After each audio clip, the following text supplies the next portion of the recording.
Hi, I'm Lindsay Nataki, pediatric speech-language pathologist, and I'm here today to help you work on speech and language at home. Today I'm going to teach you how to work on speech and language with a magazine.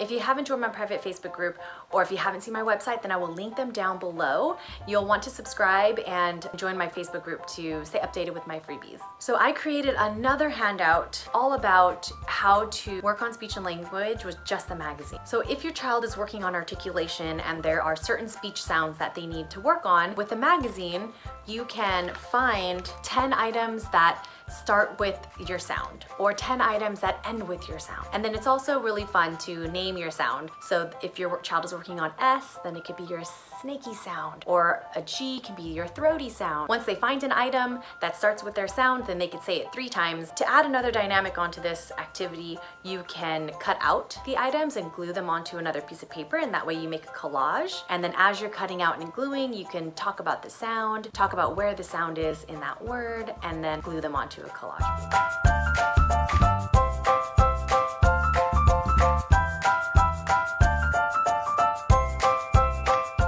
Working on categories is so important for our children as well, and you can easily do this with a magazine. You can ask your child to help you find everything in one category. Like, let's find all the animals, and then you guys can find the animals together. You can find all the vehicles, all the toys, anything that's blue. And if you're making the collage, then you guys can actually make 2 different collages. So maybe you're making animals and he's making everything that's blue, and together you guys can cut out the pieces and glue them appropriately. It is kind of fun to every once in a while do something wrong, and let's say in your animal collage you try to grab a car and you're going to glue a car in. You could say, is this right? Does this go in here?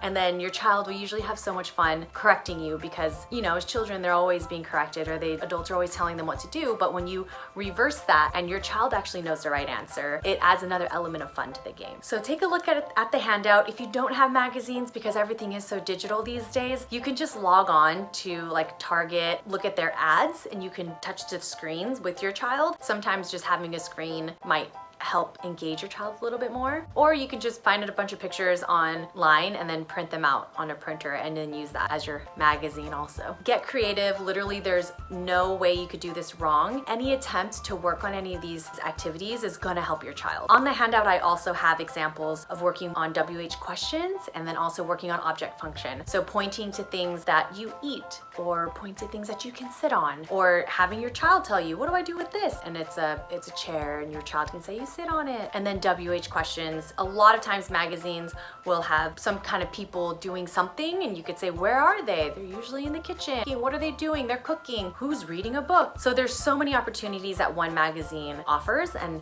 hopefully we can utilize that while we're in the shelter in place. So that's all I have for you today. Please like this video and subscribe to my channel. Stay healthy and safe, and I will see you next time. Bye.